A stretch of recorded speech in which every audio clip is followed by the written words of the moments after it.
Hello everyone, welcome back to Simply Legal. I'm your usual host Terry Kahuma on this channel, and I'm always thrilled to engage in these legal discussions with you because Simply Legal is all about simplifying the law for you creatively. What am I here to talk to you about? First of all, before we even begin this video, please be sure to hit the subscribe button, hit the like button, and please be sure to hit the notification button so that you can be able to receive notifications for brand new uploads that Simply Legal is always willing to offer you. Therefore, have you ever been there and never wondered what requirements do you need to begin a business? It could be a mobile money business, it could be a hospital, could be your next company. It could be the next big thing. It could be Cafe Jawas, it could be the next KFC or the biggest owner of one of the biggest franchises in Uganda. In today's video, I'm here to talk to you about what exactly you need in terms of legal requirements, what you need in terms of statutory obligations, and what kind of taxes do you need to pay in order to begin a business successfully in Uganda without any fail and without any disturbances. So in today's video, I'm here to talk to you about all the legal requirements to begin a successful business in Uganda. Let's go.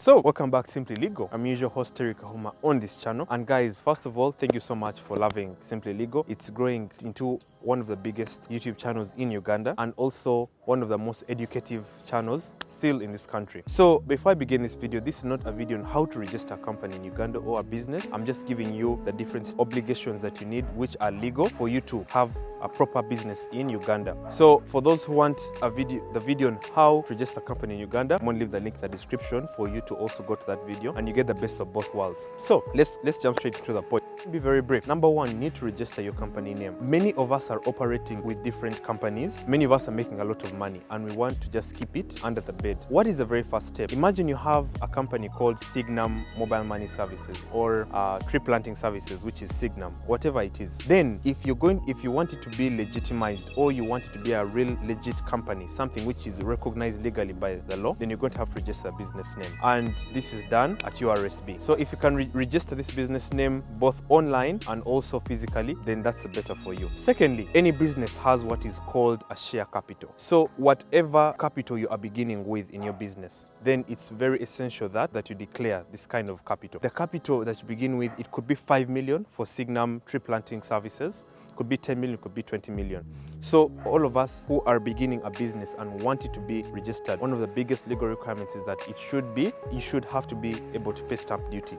So this stamp duty is usually 0.5% of your share capital. I don't necessarily have to use share capital, but the capital that you are beginning with your company. Either you have 10 million to begin your tree planting company or you have 15 million. So 0.5 of that is what goes into the government of Uganda because this is stamp duty. This is something which is a statutory requirement. Let's go to the other requirements. Okay, so let us go to the middle steps because normally in my videos I give you the first steps, the middle steps, and the final step. Therefore, whether you're an employer or an employee, it's very important to know these aspects because when you're starting up a business, you're an employer and you're going to employ a number of people. And also when you're an employee, it's going to be very necessary for you to know the steps so that by the time you go and make your own business, it's very important for you to know what to do, when to do, and how to do it. So number 3, it's very important to get what's called a TIN number. TIN number, many of you have been hearing about TIN number. Go and get a TIN number if you're an employee of a company or you're an employer for your business. A TIN number is basically what's called a tax identification number. This is very important because URA, which is Uganda Revenue Authority, is going to want to know how much you're going to be earning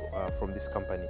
So this tax identification number is important for you and the government of Uganda so that you can be able to file what are called annual returns. It's extremely important for you to file these annual returns because it's a statutory obligation for you to pay your taxes. Once you are held liable for tax evasion or tax invasion, then that is a very different case entirely. You could actually end up in jail and have your business shut down. So a tax identification number, which is a TIN number as we call it in Uganda, is very important. Secondly, as part of the taxes you need to pay, which are called VAT. VAT is basically value added tax. This, you don't need to apply for it immediately, but according to the laws of Uganda, the moment your business goes higher in terms of the returns or in terms of the profits, then you cannot be taxed the same as when your business began in 2015. Value added tax keeps increasing with the profits that you are getting from the company or the bigger your business becomes. So value added tax is also something that you need to apply for. Before I go to the next steps, I want you to note that any business in Uganda or any kind of dealing that you're going to have in Uganda needs to be formalized. I would really state that, because once you don't have something which is formalized, it's going to be very impossible for you to thrive in this kind of economy that we have. Government of Uganda cannot do any business with you. International bodies like IMF, which is International Monetary Fund, cannot do business with you if you are not a fully legitimized business which is registered in your country. So let's go to the final step. Okay, so as final steps, it's very important to note that once you have any business that you want to register in Uganda, you need to obtain a trade license. Why is a trade license very important? Because whether you are dealing in goods, whether you're shipping anything, whether you're dealing in services, you are trading for something.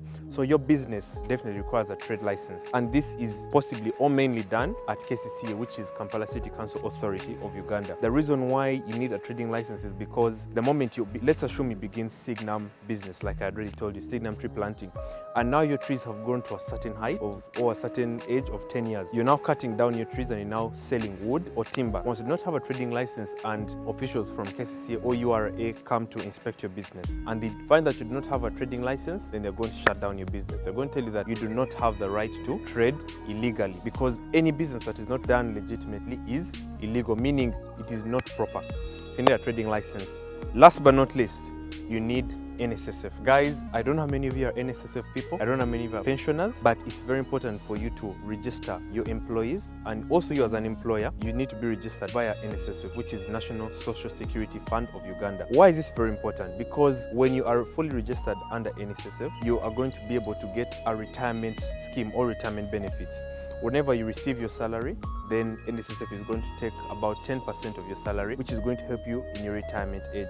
Most of these salaries that we earn are very important and they help us in our day-to-day lives, but nothing compares to something that you have worked for a space of 35 years, 50 years, 60 years, and then you're going to have to be able to. Therefore, the moment any business has more than 5 employees, then definitely you're going to have to be able to register all of your employees. Even you as an employer, you're going to have to be able to give into the mandate of the NSSF Act and be able to register all of your employees, your business and yourself to be able to receive retirement benefits later on as a business. NSSF covers non-government organizations and government parastatals also that are not covered under the National Pension Scheme of Uganda. So thanks so much for listening to me, guys. I always love giving you these different tips and basic analysis of the law and how the law is going to help you in your day-to-day life. So I'm your host, Kahuma. Please, guys, don't forget to love these videos, like them, hit the notification bell, hit the subscribe button, and share these with people who you think are going to benefit from these different aspects of the law. If there's anything I could have left out in the future